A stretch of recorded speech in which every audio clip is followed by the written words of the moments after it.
Welcome to the most important week of the year for the podcast industry. Welcome to Podcast Movement 2025.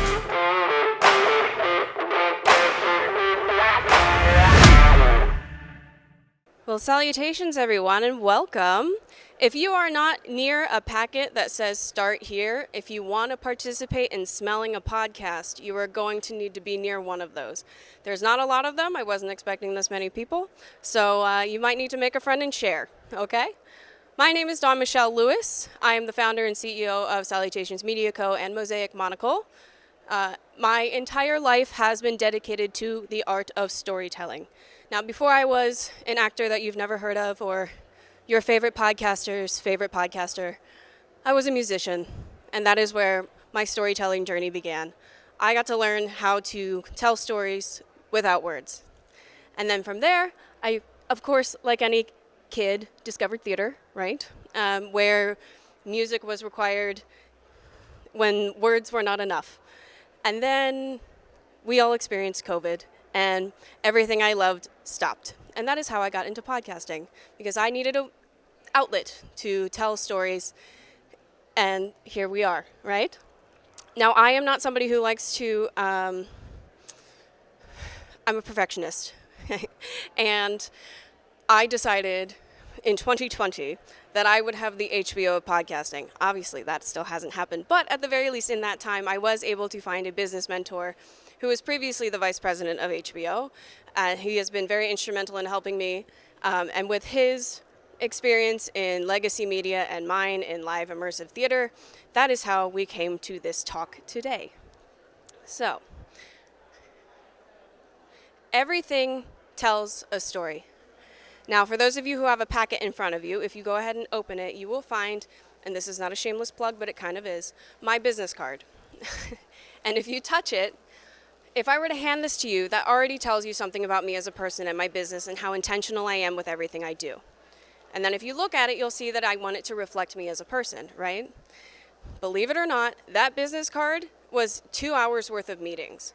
Never in my life did I think that would happen, right? So that's just a tangible example of storytelling.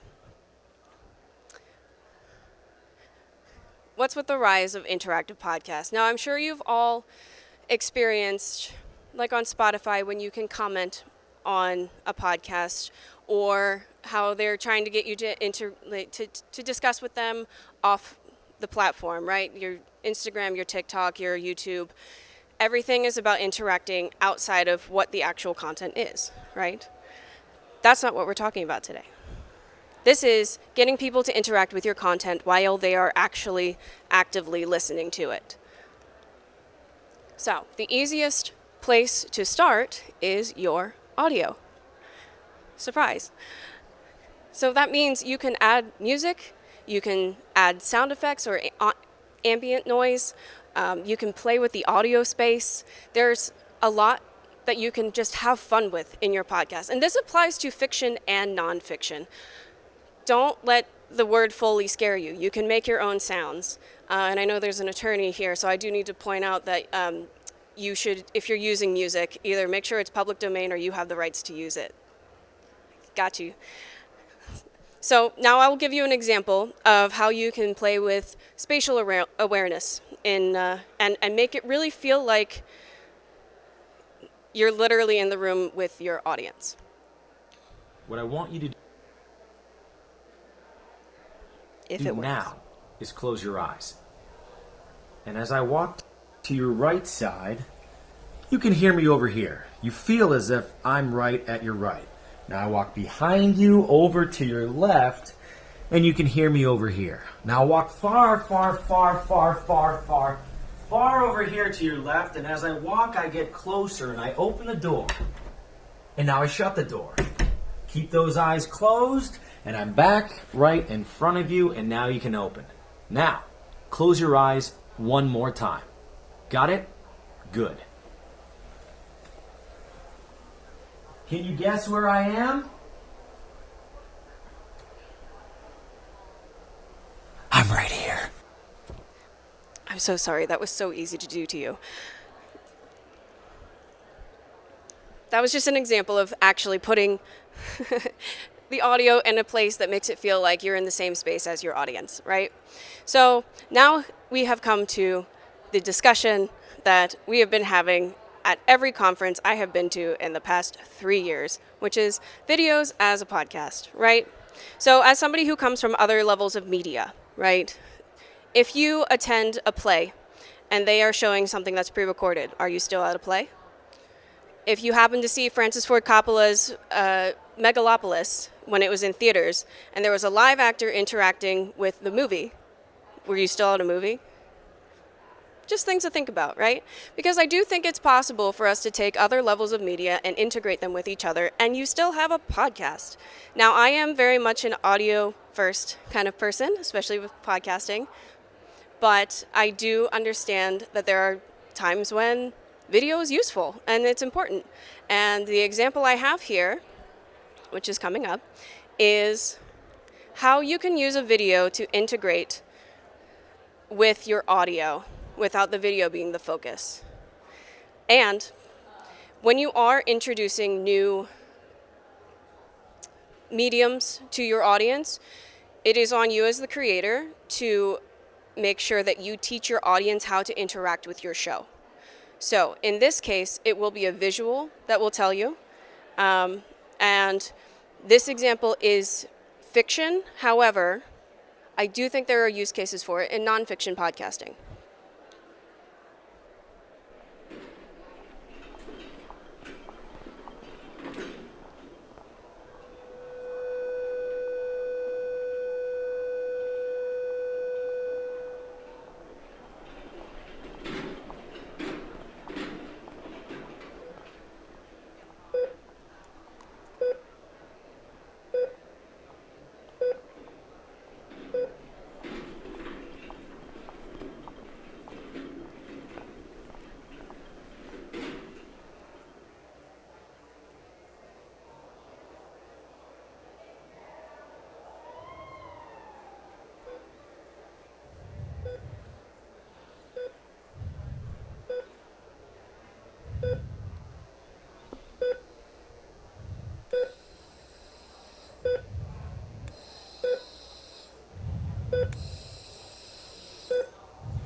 We've got a head trauma, one severe spinal injury between L3 and L4, lower limb paralysis and a score of 3 on the GCS. Doctor, could you go on with the assessment? Sure. Mr. Roy? Can you hear me, Mr. Roy? No auditory reaction. No reaction to pain stimuli either. If you keep on with the visual test, please. No response. We have a GCS score of 3 out of 15. Then confirm the deepen results on the report. Done. Do we have any other patients to check, Doctor? No, we're okay for now. Good. I must leave for a while. Is there somebody from his family waiting outside? Just the wife in the waiting room. Well, I'll deal with the wife when I'm on the way out, and then I'll allow her to come up here. If you finish filling in the report and then tidy up. Of course, Dr. Joyce. I'll see you later.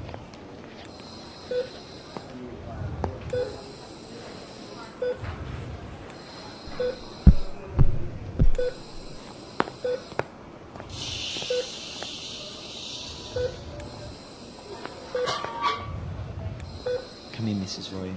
If you happen to notice anything, please let us know. Thanks.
Don't worry, you live. But that is an example of integrating a video with audio. But you see how they played off of each other?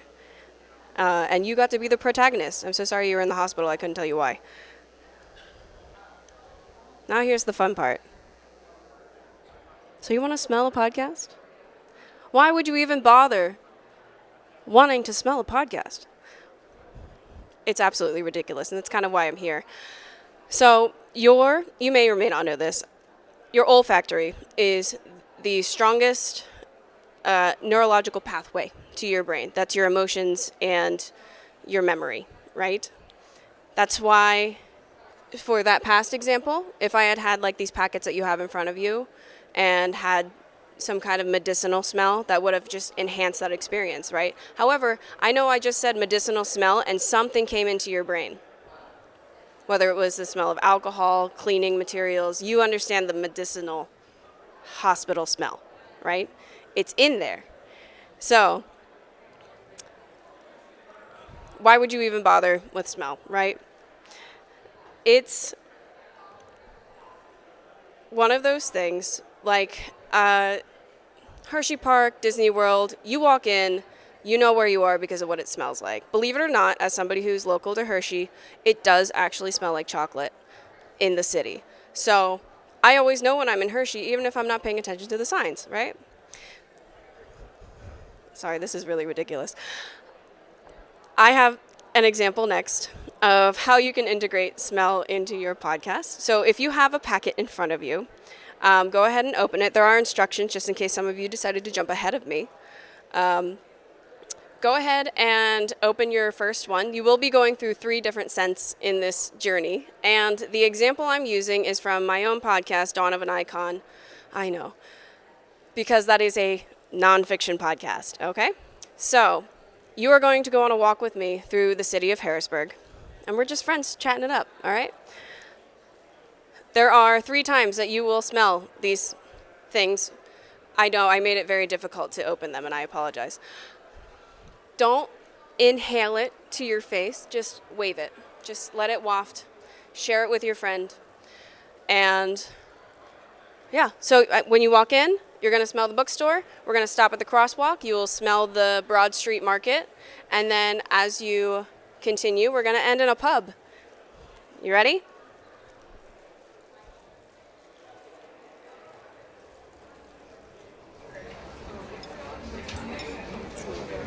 Hey, thanks for being here. So I wanted to pick up where we left off last time. We were talking about starting where you are when you're trying to get your stuff together.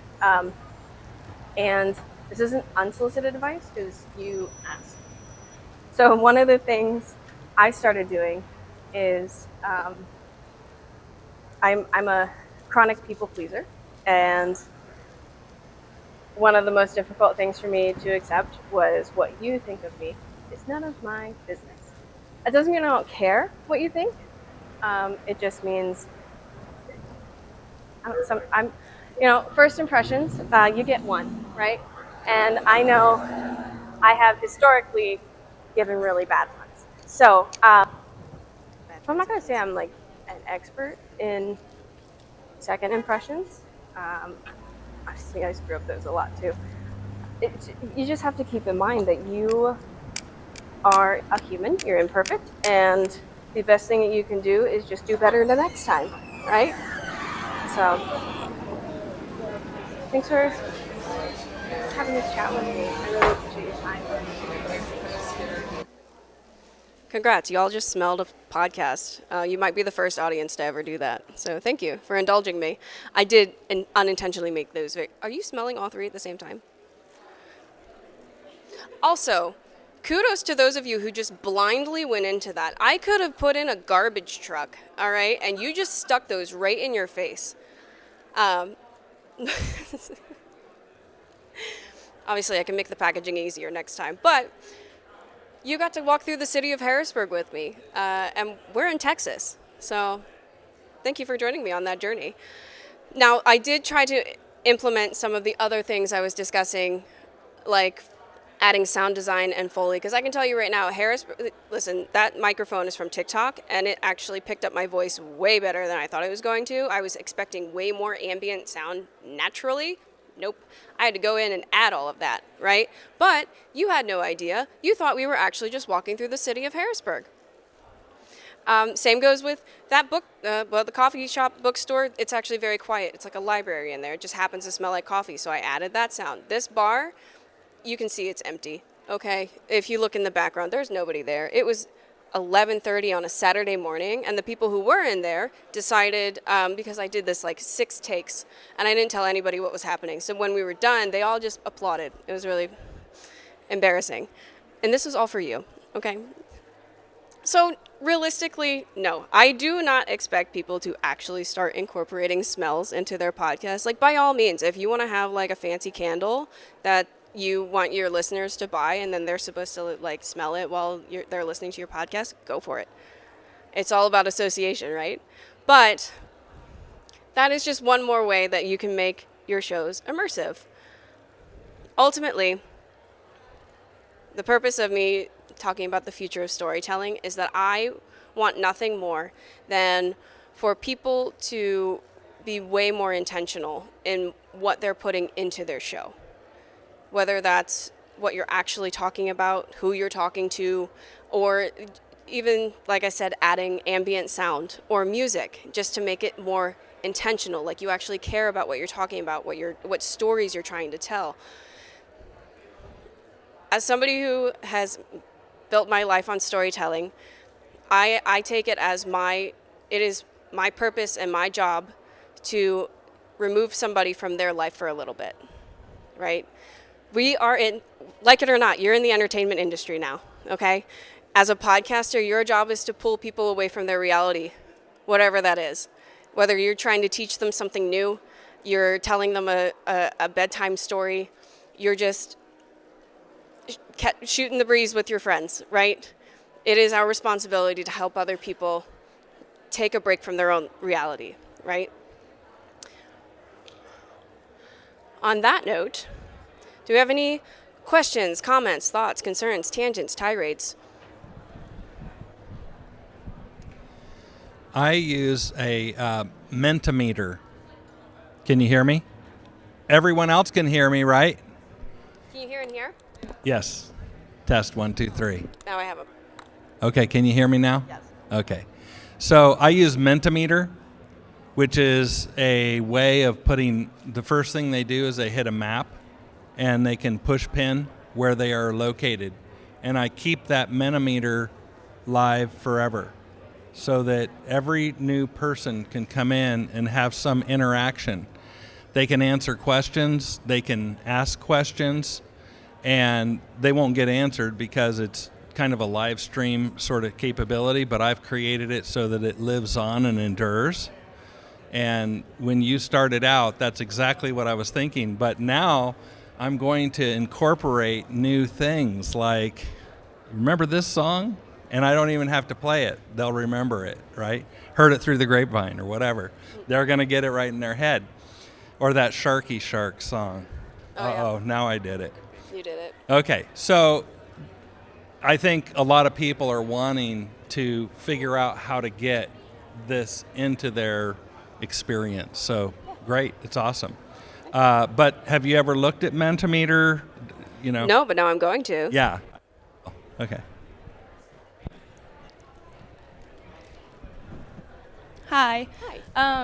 So we're doing a podcast, and the concept is to go on the road and meet people where they are, and we want to incorporate adding sounds and ambiance to that. How do you keep yourself in check to not keep it too busy?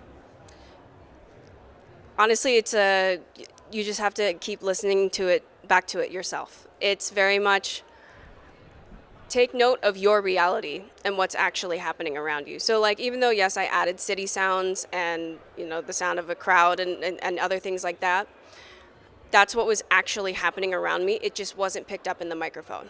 So keep it as grounded in reality as you can is really all I can advise. How did you add the sound for, the Foley for that? Oh, I used CapCut in this case because I did not give myself enough time to put together what I wanted to.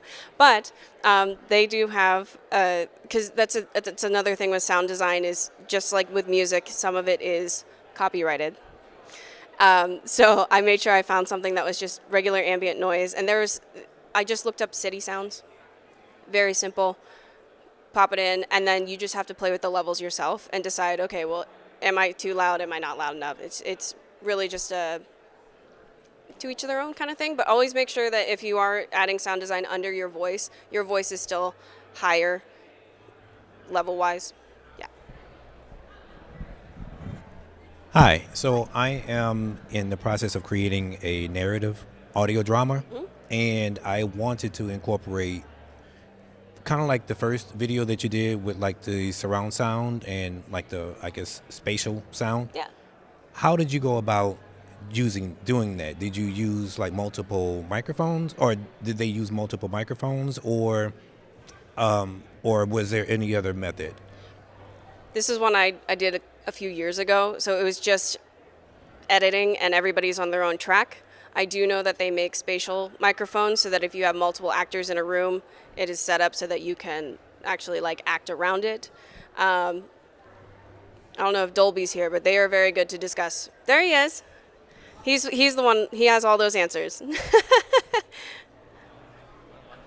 Oh, yeah. Did you want? No. Okay. I have it. Yeah, you have answers. I was I edit in Adobe Audition whenever I'm working on sound of any kind, and I really need to, if I'm working on a video, I'll typically take it into Audition. What's the best way to really level up my audio game if I really want to master it, kind of like some of these clips here where you have all these different sounds layered on top of each other? Is it just going to YouTube and kind of learning how to do these different things, signing up for paid courses, or like I was here a few minutes late, so I don't know if you already addressed that. Oh, no, you're totally fine. I'm a big fan of YouTube University. All right. I'm very much self-taught in the podcasting world, and it's because of YouTube. But I will say practice. That's really all you can do. Just like keep playing with different sound designs. Like the whole point is that you have fun with it. Like that ultimately that should be the goal, is that you're having fun with your podcast. Anybody else?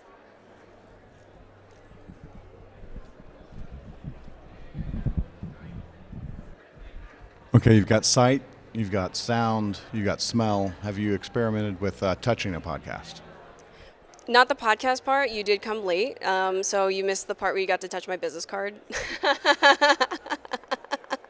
But that is one thing that I technically, by opening the packet and having that full experience that is incorporated in touch, I didn't want to make it too weird. So I was like, we'll leave that sense out because you're already touching something. But that is something that if you really wanted to, you could incorporate that as well. Okay, taste. Taste? Honestly, that would work really well if you were doing like a cooking podcast. If you did like a real-time cook along with me kind of thing, so then technically you're going to be able to taste it in the end.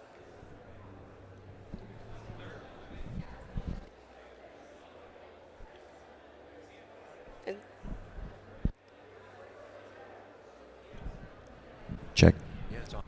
Hey, there we go. Hi. Yeah, sorry guys. Now that you can't You're all hear- wearing headphones. I'm so sorry. Wow. So it's more of a comment, but just kind of talking about touch. I think that there's Apple recently released like a haptic trailer. I forgot about haptics. F1. Yes, but that's another. I thought that was a very intriguing application of touch. So Yeah, it's that one's just at the moment. Well, not like smell is practical. Let's be honest. But as far as like immediate implication, like that's unless you have a way to integrate with the apps directly, adding haptics at this point is not. Yeah, it's challenging. Yeah. Well, so fun fact, I did this talk 3 years ago, and there was nobody here. So that's all on you. No, but I did address haptics, and I was like, well, that's kind of useless because nobody's going to be able to do anything with that right now. I do like to take credit for being the reason we started using headphones, though, because I required them at my speech in Denver. Yeah, go ahead. Sorry. Hey, thank you. How can you incorporate storytelling to tell or talk about experience in podcasts, for example, traveling or like reviewing a restaurant or talking about food, how he said like maybe incorporating sounds, or what do you suggest? When it comes to that, I mean, you can even go as far as in your sound design. So here's an example. I had worked on a show where we had interviewed a man who was telling his story about how he was captured and tortured by the Mexican government. And as he was talking, in the background, we had actors doing, essentially, he was describing like what they were yelling at him, what they were saying, but we had the sound design in the back reenacting it. So if you're telling a story about, in this case, it was, they were yelling at him, they were calling him names, they were trying to get all this information out of him. I don't speak Spanish, but I had friends who do, and they wrote me a little script. They argued with each other, and I recorded it. And so this man was talking and telling his story while you are also living in that moment with him. So that creating reenactments is one way that you can really integrate storytelling in that way. Hi, how are you? Hi, I'm great. How are you? Good, good. So I'm a storyteller as well, but this is so weird to hear yourself. I'm a poet and a dancer. So I'm trying to figure out a way to weave in my poetry into these interviews I'm doing with artists to talk about mental health. So if you were to do such a thing, how would you do that in an immersive way? I know it's very abstract. Sounds incredible. Thank you. So are you interviewing them? Yes. So same show I was just talking about. I interviewed everybody, but I cut my voice out of it entirely, so it just sounded like one person telling their story. Okay. So maybe if you set up the interviews that way and then integrate your poetry in between, so then they are telling their story while you're sharing your poetry, maybe. I like that. Potentially. I don't know. We can workshop that. Okay. We can definitely workshop I'll that. find you later. Thank you. Yes, if anybody wants to find me, that's my QR code. I made sure I changed it from the original one because apparently I was trying to give you all my Wi-Fi password. So I got like 40 seconds. Anything else from anyone? Cool. I'm gonna ask you all to do me a favor. I need you to record a video with me so I can tell my mom hi. If you're ready for this, on the count of 3, everybody say hi, Mom. 1, 2, 3. Hi, Mom. Oh, I'm just here to make her proud. Thank you all so much. I really appreciate you. And if you have any questions, my contact information is there. Again, I'm Dawn Michelle Lewis, actor you've never heard of, your favorite podcaster's favorite podcaster.